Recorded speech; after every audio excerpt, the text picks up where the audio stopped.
Hi everyone, Mr. Malin here. I hope you're all keeping well and enjoying the sunshine, or as much as you can when we're stuck at home. But I'm going to be taking your English lessons this week. But think of it this way. We've done home learning before. We know how to do it, and it's only for 1 week. And also, you get a nice comfy chair, hopefully to sit on. You've got a snack, you can have a drink when you want to. So I know it's a bit of a pain being stuck indoors, but there are some perks to it as well, aren't there? So, like I said, I'm going to be taking your English lessons this week, and our English lessons this week are going to be working towards writing a letter to your new class teacher. So, on Wednesday, you guys are going to be writing a letter to your new class teacher for year three, introducing yourself and telling them a bit about you. And I'm sure your year three teachers are very much looking forward to getting to know you, and I'm sure they'll enjoy reading those letters as well. So what I'm going to do, I'm going to show you the next part of the lesson. We're going to work through it together, and there is a little activity for you to have a go at as well, which means on Wednesday we'll be ready to write those letters. So make sure you're comfortable, make sure you've got everything you need, and I'm going to take you through our first English lesson. Okay, so today our learning intention is to identify and describe the features of a letter. So we're going to be looking at letters and examples of them and looking at the features so we can include them in our letter on Wednesday. So we're going to look at the difference between formal language, which is posh language, and we're also going to be looking at informal language. So the language we're going to be using in our letter is going to be informal, casual language, the kind of language you might use when you're talking to each other. We're going to look at the structure of a letter. So the structure is how it's laid out and how it looks on the page.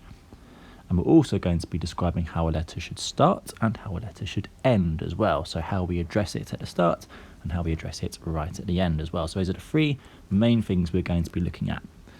Now, part of formal and informal languages, we're going to be using informal language. And when we use informal language, we use these things called contractions, which I'm going to talk about a bit later.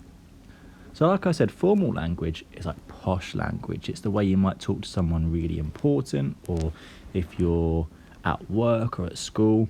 So instead of saying hi to somebody, if you're being formal, you might say good morning. It's a very adult, very grown-up way of speaking. And if you're saying goodbye to someone, you would say goodbye. So those are two examples of formal language. We don't use them that much when we're speaking to each other. It's mainly in our writing. But informal is when we're being a bit more friendly and a bit more relaxed. So instead of saying good morning, you might say hi. And instead of saying goodbye, you might say see you later.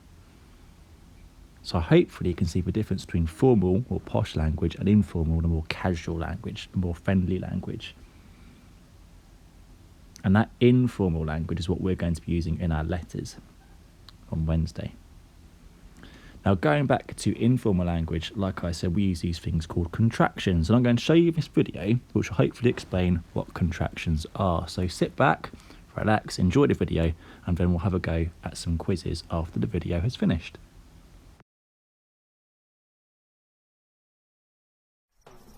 Apostrophes are strange little creatures that can cause two words to merge. Oh, the apostrophe takes the place of the removed letters. This is how it contracts the two words together. Oh, it can't be used for everything, however. But by hunting out the right letters, the new word is shorter and faster to say. Most contractions follow a pattern, but not all contractions play by the rules. Some words don't join together so easily. They need a little rearranging. Just be aware of your surroundings, and they won't bite you in the... Okay, hopefully that made it clear what contractions are. Contractions are where we join two words together by using an apostrophe. So, has and not. If we were going to turn that into a contraction, we would use our words has and not, and I'm going to turn that into one word. So I'm going to get rid of that O, and I'm going to swap it for an apostrophe. Just like that. And now I'm just going to join it all up into one word. So now it says hasn't. She and Will how could you turn that into a contraction? Have a quick think. What do you think it would look like? What would the word be? Okay, so what I'm going to do is I'm going to take away the I and the W, and I'm going to swap those for an apostrophe. So instead of she will, it will be she'll. Would and not. So how would I change that into a contraction? What do you think? Okay, so what I'm going to do is I'm going to look at that O. I'm going to take away the O and swap it for an apostrophe and join it all together into one word. So would not would become wouldn't. Okay, let's have a look at the next activity. So remove the apostrophe. So this time we're turning the contractions into two separate words.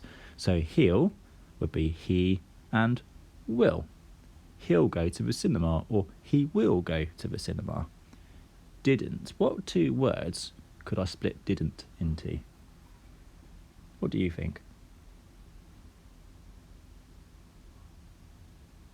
Okay, let's have a look. So we've got the first word did and not. So that apostrophe has taken the place of the O, so did not. How about I'm? What would we change that into? If we were going to change that from a contraction into two separate words, what do you think?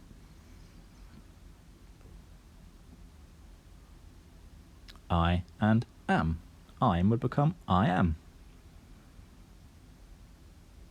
Okay, so this time we're going to look at a piece of text. We're going to highlight the words in the sentence that could be changed into a contraction.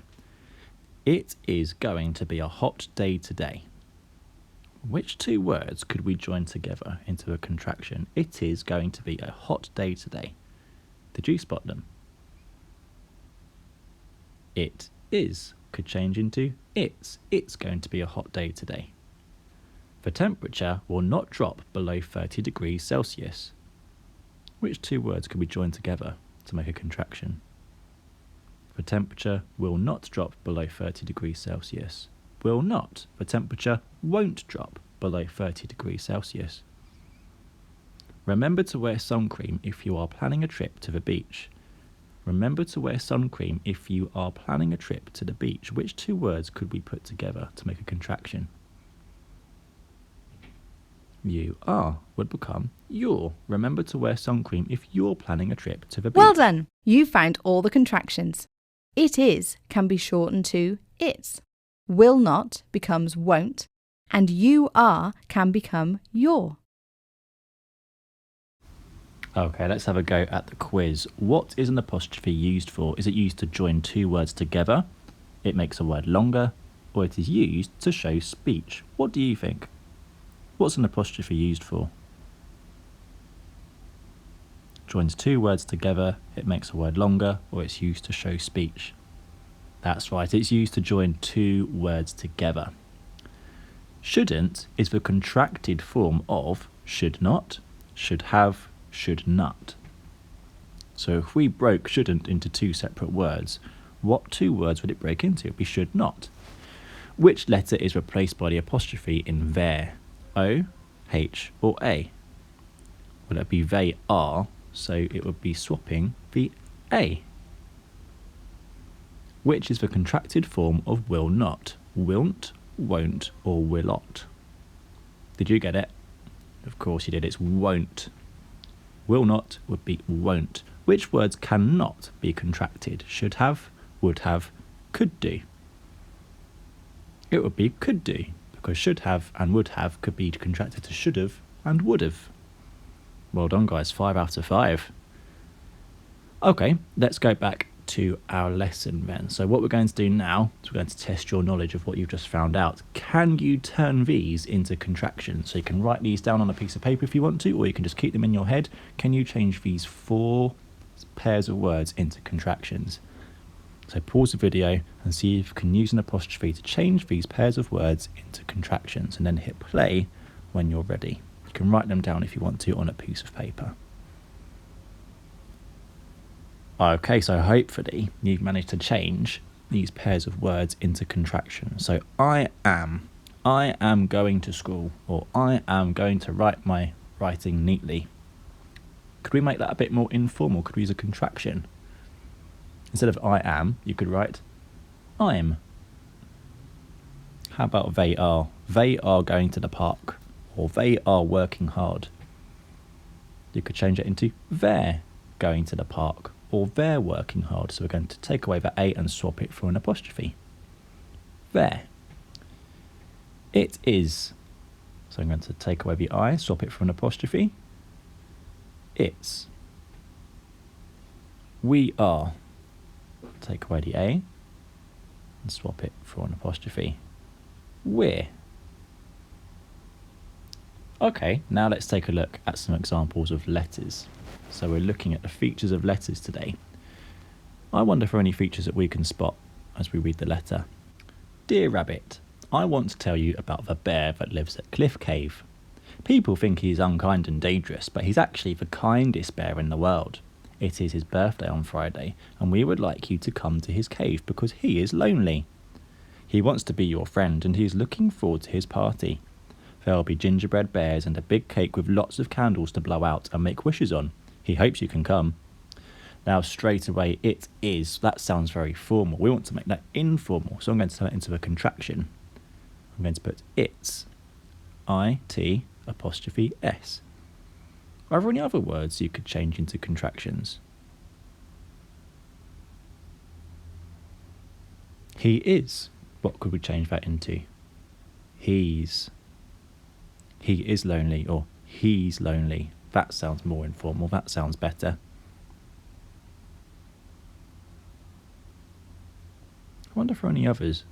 There's he is again. We can change that into he's. We've used the contraction to make it more informal. Now let's look at the features of a letter. How does a letter start? It starts with Dear Rabbit. So they're addressing the letter to who they're writing to. So that's one feature we need to remember for our letter when we write it on Wednesday. We need to make sure that we explain or show who we are writing to, or who it's to. Were there any other features that you spotted in the letter as well? I want to tell you about the bear that lives at Cliff Cave. What does that do? What does that tell the reader? Well, it tells the reader why you're writing, or why the writer has written this letter. It's really important we explain at the start why we're writing the letter.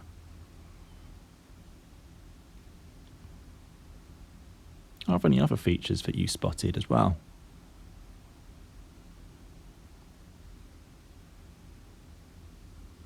Maybe you spotted things like punctuation, like full stops and capital letters. Also, the letter has been split into small chunks. So when we're writing the text, we need to split the text into small chunks to make it easier to read. If it was one big chunk, it would be more difficult to read. And those small chunks are called paragraphs. So the writer has split this letter into small paragraphs to make it easier to read. So those are things that we can use in our letter on Wednesday. Write who it's to, why we're writing, and split the text into small chunks or paragraphs. Do you think you can come? Please send the bearer a reply from Joe. That's another really important feature. We need to write who the letter is from.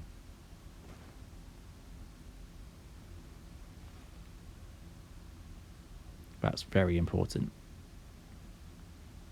Okay, let's have a look at another letter. Let's have a look at a letter to Father Christmas. Dear Father Christmas. Oh, what feature did we spot there? That's right, we've addressed the letter to who it's to, who we're writing to.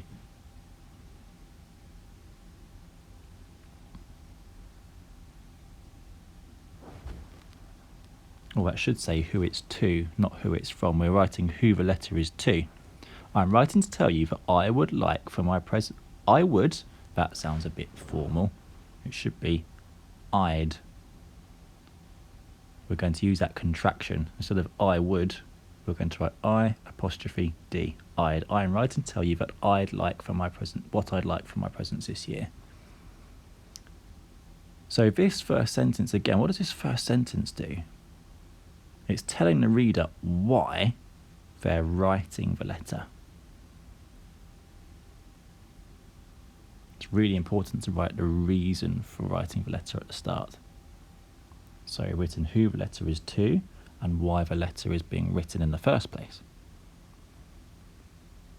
Oh, this is interesting. How are you? So the writer is asking how the reader is or how the reader is feeling. They're asking questions. It is very snowy in Lapland. I bet your elves are all being very careful making the children's toys in your workshop. The first thing I would like is a Galaxy 300 spaceship. It has 6 lasers, 4 spinning arms, and 4 shiny silver legs that unfold and slowly move around. How cool!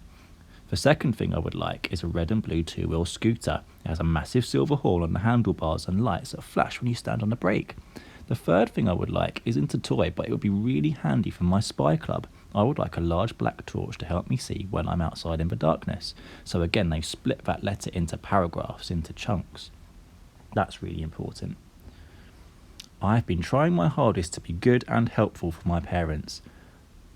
I think there's a contraction there. What would the contraction be? To make it less formal, to make it more informal.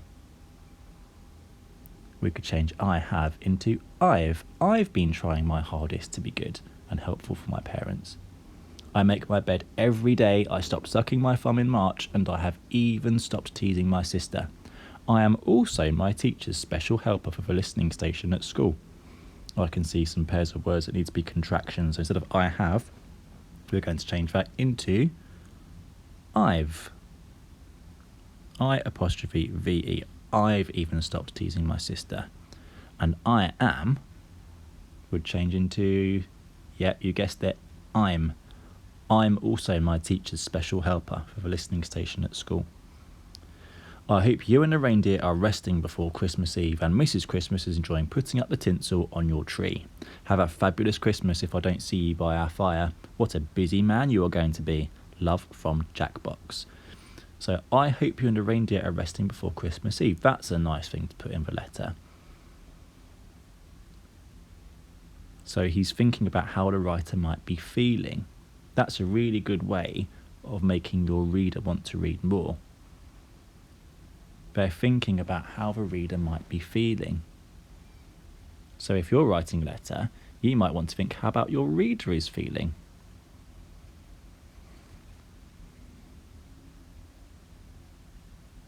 And it's really nice that Jackbox is wishing the reader well.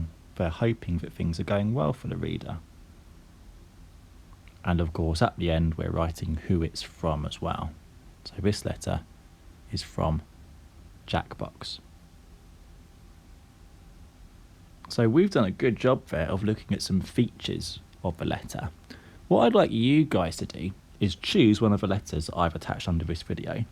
I'd like you to have a look at it and see if you can write down the features that you find in the letter.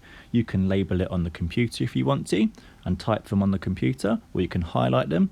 You can print it out if you're able to and write them on there, or you might just want to write a bullet point list on a piece of paper. It's entirely up to you, but see what features you can find on the letter that you've chosen and write them down.